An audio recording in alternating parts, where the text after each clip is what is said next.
Hello, everybody. Welcome to episode 158 of Cameron Sports Podcast. It's your host, Cameron Lindsay, and I'm finally back with a brand new episode. First off, I want to apologize. It's been a little minute since the last episode I did. That's because, moving into a new apartment, moving stuff, still getting situated.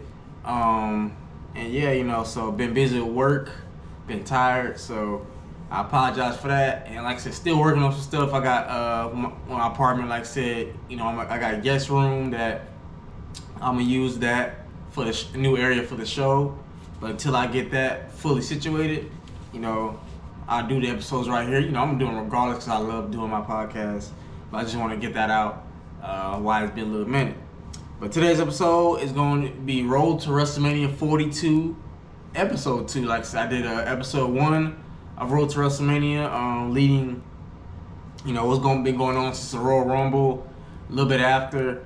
And this one is a little bit before the Elimination Chamber, and this one is actually after the Elimination Chamber. The past couple of Monday Night Raws, Friday Night SmackDowns, what's been going on. So first topic on the Road to WrestleMania episode 2, the Elimination Chamber results. First off, Rhea Ripley won the Women's 2026 Elimination Chamber match. In that match, she defeated women like Alexa Bliss, Tiffany Stratton, Asuka, Kiana James, Raquel Rodriguez in that match. And I know some people looking at that chamber, like I said, I didn't get to make my predictions, but off camera, I said I think only 2 names make sense from that Elimination Chamber that could face WWE Women's Champion Jade Cargill at WrestleMania, and that is either Rhea Ripley or Tiffany Stratton, who she beat. I believe, was it at SummerSlam? No, I think it was Saturday night's main event to win the title. It was at a Saturday night's main event. Beat Tiffany. Maybe they can do that, run it back, but do they really need to? I think Rhea was the obvious choice. Like I said, Rhea is one of the top women superstars, top overall stars in WWE, period, regardless of gender. She's a 3-time, 4-time world champion. And like I said, I think that her name alone versus Jade is definitely a marquee match. I feel like really when Jade first got to WWE a couple years ago, and she already was, not like she had stare downs with Rhea, Charlotte. She mentioned names like Bianca and Rhea. So now it was reported that she was supposed to face Bianca, but Bianca's dealing with her surgery on her hand, her thumb, I think. And so I think Rhea was the obvious choice here. And like I said, with her winning the chamber, she now will go on to her 7th WrestleMania, and her 7th WrestleMania match, competing for a belt, which would be 6 different belts, and this would be her 4th world title match in a row. So you don't have accolades like that if you're just a regular superstar. That's why I said she's obviously probably right now the top woman wrestler in WWE as far as like household name. But regardless of gender, she's definitely top 10 as far as names. Like, of course you got names like Roman Reigns, Cody Rhodes, CM Punk. Then you got Rhea Ripley. So she's up there. Really in 2K26, which I picked up that game today, she's the highest overall in that video game, the wrestling game. She's a 96 overall, which is 1 point higher than Roman Reigns and Cody Rhodes, higher than CM Punk. So she's the highest superstar in the game overall, active superstar.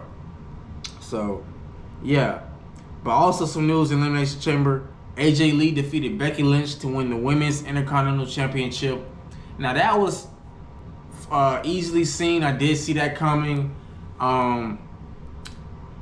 because I feel like obviously Becky and AJ are going to face each other at WrestleMania. The Elimination Chamber was in Chicago, Illinois, which is AJ Lee's hometown. So it made sense for her to win the belt at Elimination Chamber in her hometown. Usually, sometimes in the past, WWE, not all the time, just because a pay-per-view is in a superstar hometown doesn't mean they're automatically going to win. Like I said, look at Sami Zayn. a few years ago when he faced Roman Reigns at Elimination Chamber and he lost. So, and yeah, I just think that what they could do, have AJ Lee win the Elimination Chamber, and then at WrestleMania they're probably going to have Becky win back the title. I mean, because like I said, AJ's not a full-time superstar. There's no guarantee she's going to be around like that, so it wouldn't make sense for a part-time champion. Me personally, I don't have a real big issue with part-time champions. It really just Dominic, maybe like one. What I'm saying, just overall between Raw and SmackDown, but at least I would like to have them defend the title at almost every pay-per-view, so. Next up, CM Punk defeated Finn Balor to retain the World Heavyweight Championship. I'm glad that happened because part of me was like, I hope WWE does not ruin this marquee matchup between the OTC, Roman Reigns, my tribal chief, versus the best in the world, CM Punk. That matchup alone on paper is one of the best WrestleMania main events of all time.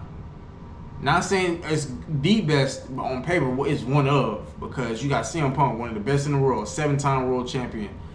Roman Reigns, arguably the biggest superstar, the best of this generation, a 6-time world champion who pretty much had the longest modern day reign, world title reign in this era, over 1,300 days.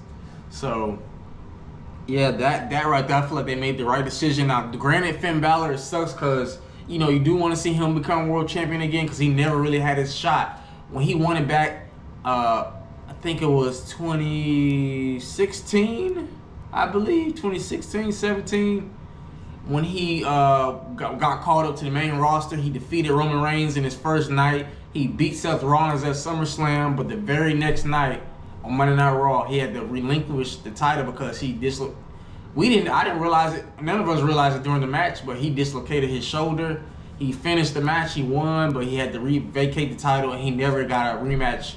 It took him years to get a rematch, and it was against Brock Lesnar, and he lost. So I feel like he'll get his time. I could see him becoming world champion in 2026. I don't know. Depending on how this matchup goes between Roman Reigns and CM Punk, he might become world champion either sometime in the middle of 2026 or maybe late 2026 or probably maybe early 2027, something like that. But yeah, I'm glad they made the right decision of not messing up this main event. And lastly, the main event for Elimination Chamber, the men's Elimination Chamber match, Randy Orton won the 2026 Men Elimination Chamber match. He now becomes the #1 contender for the undisputed WWE Championship. In that match, he defeated superstars like Cody Rhodes, Logan Paul, Trick Williams, Javon Evans, and LA Knight. Now, on paper, I wrote down Cody Rhodes as my pick because, like I said, I thought, obviously that's who they want to face Drew. They want Cody to go to WrestleMania, blah, blah, blah. But yeah, with that, actually leads me to my next topic. Randy Orton winning the men's Elimination Chamber. Drew McIntyre and Cody Rhodes, that same night after the Elimination Chamber pay-per-view ended, on the post-show, SmackDown General Manager Nick Aldis was heated. He confronted Drew McIntyre because he cost Cody Rhodes that match. He interfered and cost Cody's chances of going to WrestleMania. So Nick Aldis said, okay, cool. You want to, Drew? You want to intervene? You want to get into this matchup? You want to try to prevent Cody each time when I told you to stop it? I asked you nicely to stop. You going to defend that title on SmackDown the upcoming week against Cody. You going to defend the title. Boom. And I was like, okay, cool. This is going to be interesting. Now, I feel like with this matchup, I wrote down 1 of 3 things will happen with this match between Cody and Drew for the WWE title. I said either 1, Cody versus Randy. So that means Cody beats Drew and wins the title and goes on to face Randy at WrestleMania. 2, Drew retains the title against Cody. Nobody else intervenes. They don't do a fatal 4-way, and he defends against Randy. Or 3, they do a fatal 4-way, between Randy, Cody, Drew, Fatu. So either some chaos goes on to where Fatu, Cody are added to the title match with Randy and Drew into Fatal 4-Way. But I mean, like I said, I feel like the best two options were Cody, Randy, and the Fatal 4-Way. Those two are the two best options out of the three. Like I said, if they were to do Cody and Drew, I feel like the only way you can make that match exciting, because they've done it all year 2025, even into 2026. I feel like it's a Hell in a Cell match. That's either Hell in a Cell match or Hell in a Cell, I Quit, or Iron Man match are the only three ways. If you gonna have a match like that at WrestleMania, to where two superstars have been facing each other all year, and you gonna do it at WrestleMania, I think that's the only way. So, but yeah, and I just feel like that match. I was as soon as it announced, I was like, okay, I can't wait for this. It's gonna be interesting. I was waiting all week leading up to Friday Night SmackDown of who's gonna win this match. But I'm gonna get into the results of that match. What happened a little later. Well, not too later, soon. But next topic, Liv Morgan. She finally chose her WrestleMania opponent. And I mean, you probably know by now because I said the results for the women in this Elimination Chamber match. And that is because Liv Morgan chose Stephanie Vaquer, the Women's World Champion on Raw, to face at WrestleMania. She did that, but when she knocked out Stephanie clean, she knocked her out clean like 2-3 weeks ago on Raw. When she, like I said, she called Jade Cargill to the ring. She called Stephanie to make her decision because, when you win the men's, for those who may not know or don't remember, when you win the Royal Rumble, men's or women's, you get to choose who you want to face at WrestleMania in a potential main event match. And you can choose between either world champion. Really, you can choose even the world champion of NXT. But, usually you choose either world champion for Raw or SmackDown, or who you want to face at WrestleMania. And I think it was the right choice because I feel like her and Stephanie already got chemistry. They already got a little beef. Her facing Jade on paper just really doesn't really make any sense. I just feel like that's not a real good matchup on paper right now that we want to see, at least at WrestleMania. Any other pay-per-view, maybe that's fine, but at WrestleMania, no. I think, like I said, Liv and Steph, that could be a really good match. I think they're already doing a good job promoting it. I seen on Twitter X, on my podcast Twitter page, and Liv tagged Stephanie in the post talking trash, saying like, blah blah blah. I'm glad I'm spoiled. I'm glad I got it good. And so they a little jabs back and forth on social media. I love to see it. That's what I like to see, two athletes talking trash, going at it. And I think that's gonna be a really good matchup between these two, Stephanie and Liv, at WrestleMania. Next topic, we got another potential WrestleMania match, but this time we don't know who. And that's because Brock Lesnar issued a WrestleMania 42 Open Challenge about 3 weeks ago on Monday Night Raw. And I wrote down some names that make sense to face Brock. Are you ready? Are y'all ready? First off, Oba Femi. And that's it. That's the list. Oba Femi. I feel like Oba Femi is the only one that makes sense. I've been hearing online, other podcasts, on social media. Two other names that could face Brock is Seth and LA Knight. I don't think LA Knight makes any sense because I don't know, it's just not really something we want to see on paper. And granted, the second one is Seth Rollins because he was the max man. He attacked the Vision multiple times, costing opportunities. He attacked Paul Heyman, and Paul Heyman is the former advocate for Brock Lesnar.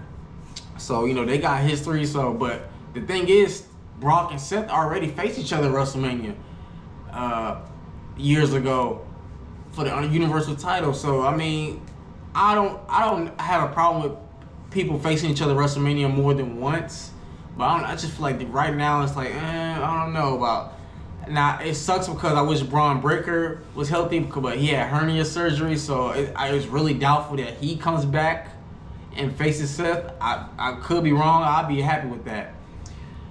But yeah, we'll see. I just think Oba Femi, he just got caught up to the main roster, face Brock Lesnar. They're going to have a banger match.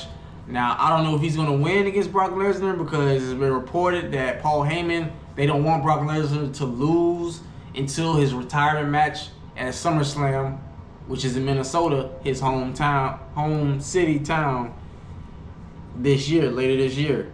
So we'll see.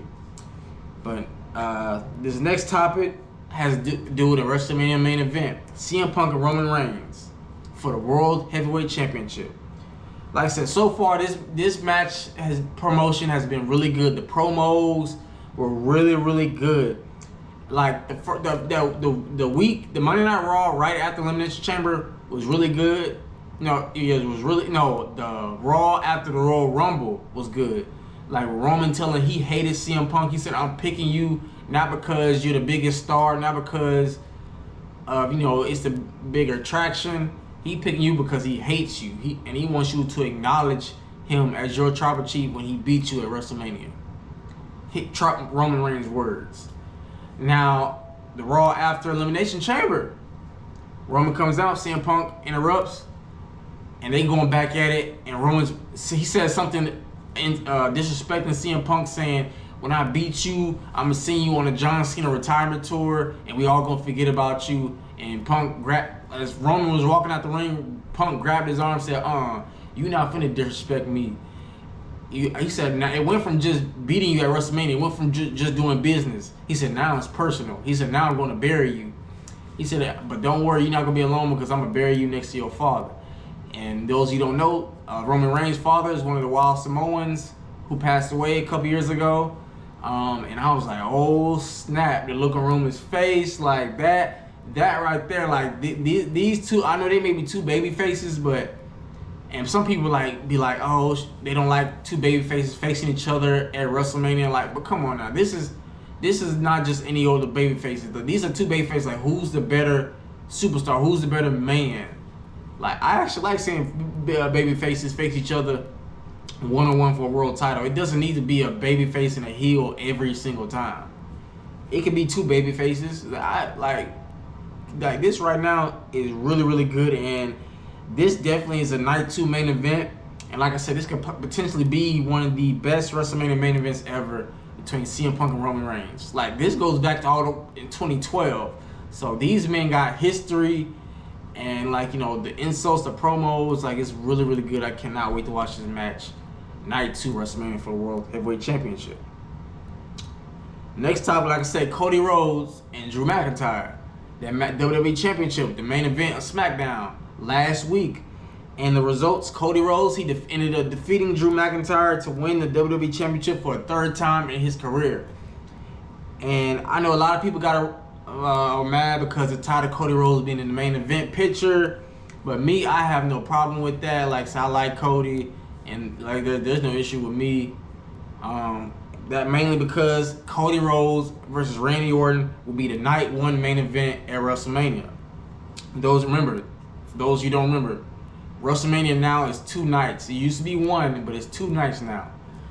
And I think, Cody Rhodes and Randy, they got history together. Cody was under Randy's wing, under his wing in a group called Legacy back in 2009, 2010. Randy was the leader of Legacy. He was a WWE champion. Him, Ted DiBiase, Cody Rhodes were in a faction, and they were young superstars. He took Cody under his wings, and they were pretty good, pretty dominant on the Monday Night Raw. And I think this has a chance to really be a really good main event at night 1. Randy going for that 15th world title. Cody, like, okay, cool. This is a former student going against a former teacher. Who's the better man right now? I think this is going to be a really good matchup. I look forward to watching the contract signing on Friday Night SmackDown. I mean, as I'm filming this episode, it's Friday, but I might get this episode uploaded later tonight or Saturday, early Saturday. So, but it's gonna be interesting to see the contract signing between these two. Next interesting topic I have, the Judgment Day. There's a faction on Raw that consists of Finn Balor, Dominic Mysterio, the son of WWE Hall of Famer Rey Mysterio, JD McDonough, Raquel Rodriguez, Liv Morgan, and Roxanne Perez. Even though she wasn't there, The Judgment Day turned on Finn Balor live on Raw. The reason is because Dirty Dominic Mysterio lost the Intercontinental Championship last week on Raw to Penta. Finn Balor told Dom before his match, really the week prior before that, you need to do this on your own. If you want to prove that you're the better Rey Mysterio, better than your father, you're the best luchador of all time, you got to do this on your own. But he told Dominic, we'll be out there ringside to support you, but you got to do this on your own. And it was the point of the match. Dirty Dominic Mysterio was about to live up to his name, play dirty to cheat to win to retain his title, but Finn didn't let that happen. He ended up losing to Penta. Dirty Dom got mad, said he going out the ring. He called out Finn. Finn came out. They had some words, and Finn pretty much called him, the B word in a different language, but and that the Judgment Day ended up turning on Finn, beating him down. So with this happening, I already know this is going to lead up to a WrestleMania match between Dominic and Finn Balor. Now, it would have been even better with the Intercontinental Championship, but, that's not going to happen. But it's still going to be a good match. I think, really, if they bring back the Demon Finn Balor, it's really going to be a really good matchup. So, we'll see. I definitely look forward to that. And like I said, last topic, CM Punk's promo last week.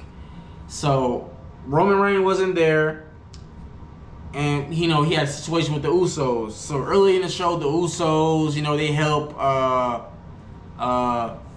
LA Knight and Seth Rollins, beat up on the Vision.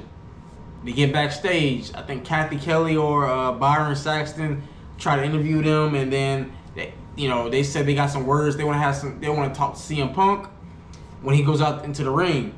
CM Punk goes out there, the Usos come out telling CM Punk like, hey, you need to apologize because they mentioned their dead family member, Roman's father, mainly not because of Roman, but because of their family. Like, they feel like they disrespect his family, they disrespect a family member that's not alive anymore, that's not with us, and you mention their name in something that has nothing to do with him.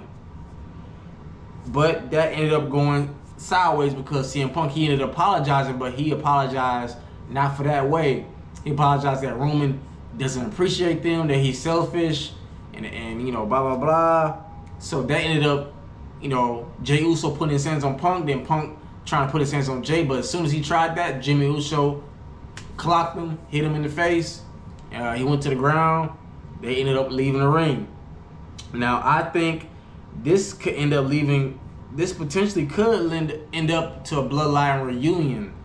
If the Usos go against Punk and go line towards Roman, maybe could this be a bloodline reunion? Could we see it again already? I don't know. I think it's a potential shot. Now, like I said, obviously, I think next week on Raw, I think CM Punk's probably going to end up going one-on-one with Jimmy Uso. I would, if I was CM Punk. You're not finna hit me like that and think you're gonna get away with it. There's consequences for your actions. So I think Jimmy Uso should definitely expect a receipt from the World Heavyweight Champion CM Punk. But like I said, this has been an amazing feud so far between CM Punk and Roman. WrestleMania 42 is shaping out to be pretty good. Like I said, we got CM Punk Roman main event night 2 for the World Heavyweight Championship. Cody Rhodes and Randy Orton for the WWE Championship night 1 main event. Liv Morgan, Stephanie Vaquer, women's world title. Rhea Ripley, Jade Cargill for the women's WWE Championship. We already looking really, really good, and obviously probably gonna have some more matches gonna happen, like Becky and AJ Lee for the women's Intercontinental Championship. Even though that match has not been confirmed, but we know it's gonna happen. So, but like I said, the road to WrestleMania is getting close. April 18th, 19th, 17th, and 18th. My bad. Can't come here fast enough. It's around there, 17th, 18th, 19th. One of them, 2 of those 3 days. And yeah, I definitely look forward to it. My WWE fans out there, I know y'all look forward to it. I look forward to it. Like I said, again, I apologize for being gone for a while. Like I said, right now I'm doing episodes here in my dining room area, but I got a room I'm getting together I'm gonna do my episodes in there, interviews, shows, anything, So, it's a lot of stuff going on in the sports world, football. We got spring football, college football, NFL, off-season, trades, free agency. They got the draft next month. Got a lot of stuff, so I cannot wait. And stuff I've been working on that I can't finally, when I get that room, my podcast room together, I can't wait to start working on and putting effect on this show for y'all, my loving, supporting cast, family members, friends, everybody.